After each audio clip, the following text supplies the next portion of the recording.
Previously on Young Justice Target, the quest to find the kidnapped Perdita seemed to have gone well, as apparently Geoforce and his Infinitors managed to find her safe and sound. But after a brief talk with the outsiders, Garfield made it known to Wonder Girl that something was up. Something that Geoforce was clued into, with the fact that Perdita disappeared once again, in his care no less. Robin's team was tracking down leads looking for Henchy, who had a history of working with Count Vertigo, but found that there was nothing relayed to him about a plan to usurp the throne, get revenge on Perdita, anything. Meanwhile, Nightwing's team investigated the drug that left Green Arrow and Black Canary in a coma, tracing it back to a certain mine where they were ambushed by Lexosuit. His team handily defeated them, and with some analysis by the Bat family,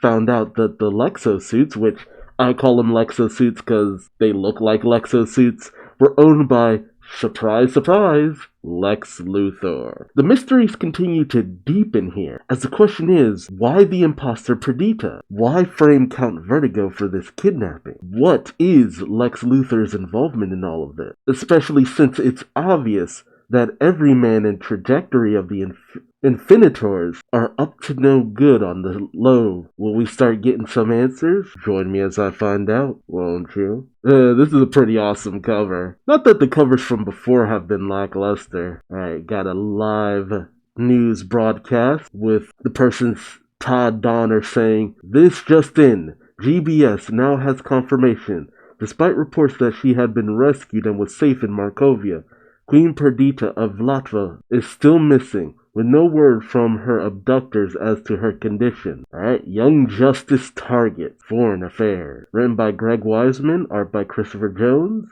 color Jason Wright, letter Wes Albert, cover Jones and Wright, variant cover Megan It cannot even be confirmed if the Queen is still alive. And Beast Boy dismisses the news report. We pick up in Hollywood, November 9th, 12:06, Team Year 10. We see Beast Boy sitting in with a conference call with Wonder Girl, talking to Nightwing, Robin, Oracle, and Cyborg. Nightwing says, "What's now clear is that the Latvian National Mining Company in Krismala found something big, something they keep secret from all but a few people, something they brought directly to the Queen. So Perdita has some information." Oracle says, "Our assumption is that Perdita contacted Green Arrow and Black Canary directly. They were her two oldest friends on the Justice League. That's why they were meeting her at Star Lab. So Perdita knew that whatever she found, it was something major." Beast Boy questions, "Why didn't she come to me?" Wonder Girl simply states, "Come on, Gar. Why do you think you're her ex?" I feel like it's a little deeper than that, but Robin interjects and says, "Anyway, we figure Ollie and Dinah set up the transfer of whatever they found in the mine with Dr. Sherling Roquette at Star Labs in Star City. Roquette and Perdita even purchased identical purses to facilitate the exchange. I was wondering about that purse situation. It felt odd that it was given highlight." Nightwing adds, "Unfortunately, despite their precautions, the intel somehow leaked." Beast Boy states, "To Count Vertigo?" Robin says no. Despite his escape the same day, this isn't a Vertigo operation. Nightwing, holding up the Lexosuit robot head, states that the robots that kidnapped Perdita busted out Vertigo and attacked us in Krustmala. God, I can't say that word correctly. "We're all created with proprietary LexCorp technology. We're betting Lex Luthor is behind all of this." Cyborg adds, "It all fits. Luthor has a robotics facility in Greater Bialia, another country where the League can't legally operate, and I've detected boom tube activity between that factory and Star City, Markovberg, and Krismala." Beast Boy wonders, but why would Luthor do all this? Oracle adds, as distraction. "Vertigo's escape coupled with Perdita's abduction sent us all down the wrong path. We assumed this was about Perdita, not what she was carrying." Yeah, that is true. That explains why they tried to throw things off a little bit with the fake Perdita being shown. It was a way of continuing to just keep them off the trail while they maybe pumped Perdita for information. And with anyone who knew anything in Latva or Star City put into comas, it delayed any consideration of whatever Perdita was bringing to Raquette in her purse. Wonder Girl questions, and what was in her purse? Oracle adds, we're still not sure.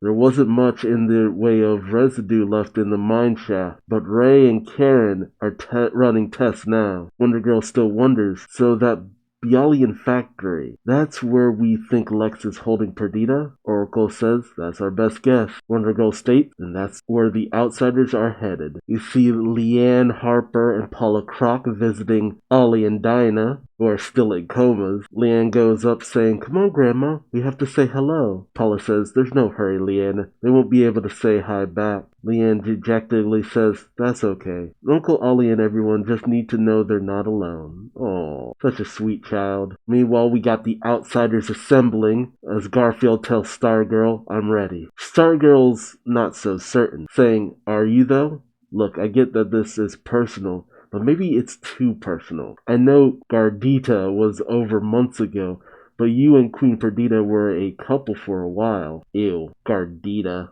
Ew. And maybe this isn't the mission Beast Boy should be using to stage his comeback. Oh wait, wasn't this shown like an issue ago? Beast Boy says no staging involved. The outsiders are rescuing Perdita and Beast Boy is going. We see Superboy preparing Sphere and Wonder Girl talking things over with Cyborg, with Wonder Girl questioning, you sure you're okay with this? Cyborg states I have the coordinates of the Bialyan factory. As a leaguer, I may not be allowed to go, but I sure as hell can get you there. And as the rest of the outsiders load onto the supercycle, Wonder Girl calls out, thanks. Gar, Courtney, it's go time. So as the outsiders load up and get ready to head out, Cyborg opens a boom tube and says, here you go, one boom tube to Bialia. Wonder Girl calls out, then get ready, Gorilla Squad, because Bialia, here we are. We cut to Midinat Authority?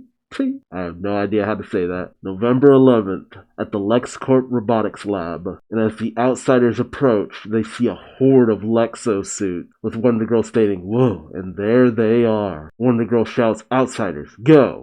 Titans, go! And the outsiders scramble into action. Beast Boy goes from Falcon to Gorilla, ready to smash, saying, yeah, go Gorilla on their robot butts. Attacking one of the Lexo bots. You get to see Superboy going in on a few, Wonder Girl using her lasso to tie up a few, Stargirl zapping one of them, Terra still riding on the supercycle as it guns down a few Lexo bots with Terra using her abilities. Terra states, outsiders, every second we spend out here puts Perdita at risk. Take the battle inside. I'll deal with these Lex bots. Garfield, quite ripping off one of the Lexo bots' head, says, Terra, are you sure? But Terra easily crushes another one, saying, got you covered. Besides, I have my own issues with bad guys who kidnap royalty.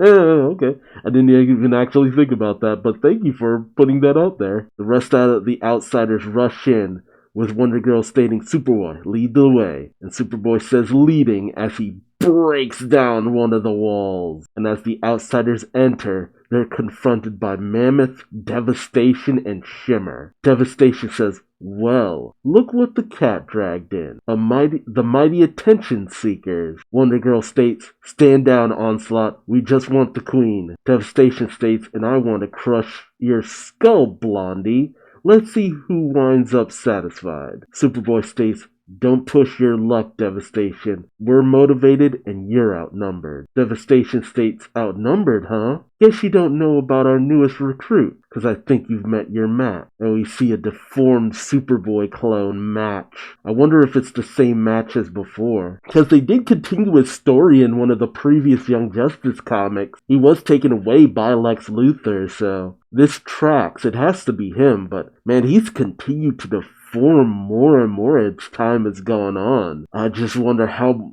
much longer until he just, his body can't handle anything anymore. We see Terra getting more and more surrounded by the Lexobots, putting up walls between them and Terra and the supercycle. Terra, starting to feel the pressure, says, alright, maybe we did bite off a little more than we could chew.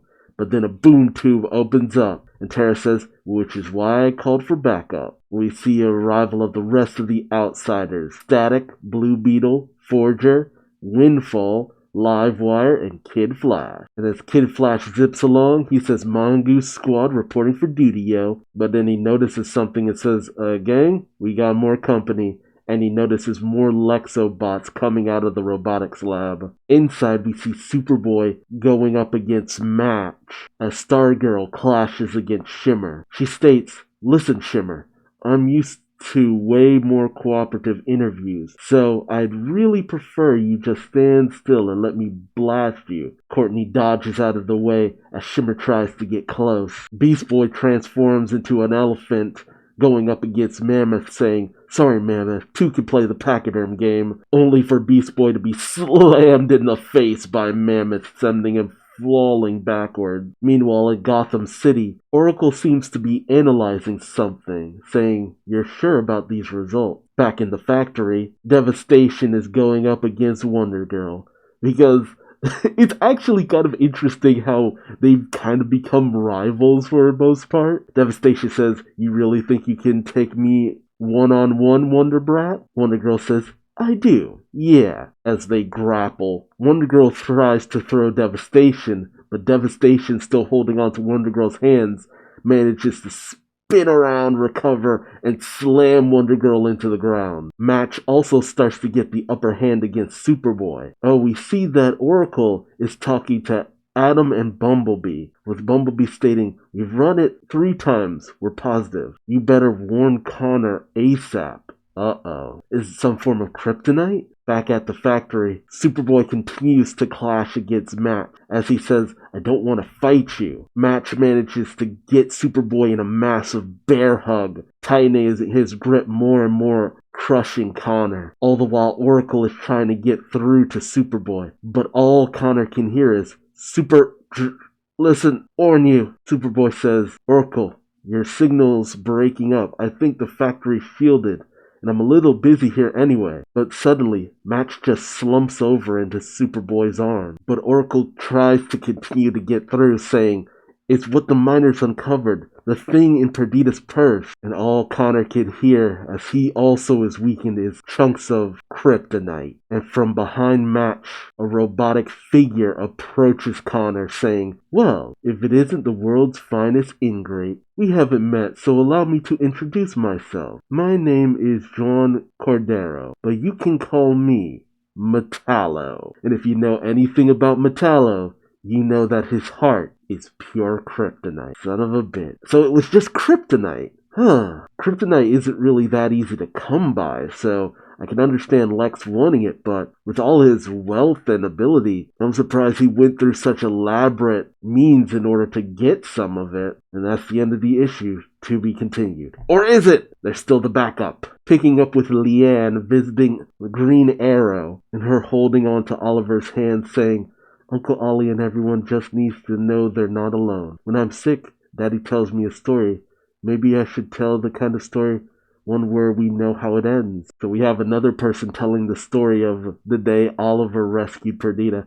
I love how much love Greg Weisman has for this story. It's a flashback to the day Green Arrow saved Perdita. And as Oliver was running, he was struck by Malcolm Merlin's arrows. But that didn't stop him from getting Perdita out of harm's way, ducking behind a baggage carrier. Perdita shouts, "You've been shot." Oliver simply says, "Yeah, minor setback," as he pulls the arrows out of his body. Perdita rips at her dress, saying, "I'll make you a bandage," and Green Arrow says, "Thank you." And as several arrows strike at the baggage cart, Green Arrow says to Perdita, "Staying put's not an option. We better make a run for it." Perdita questions, "You can run?" Oliver uses one of his arrows to slam down the gas on the baggage cart, saying, "We'll find out." And as the baggage cart moves, Malcolm Merlin lights up an incendiary arrow and fires it at the engine of the baggage cart, causing it to explode, sending Green Arrow and Perdita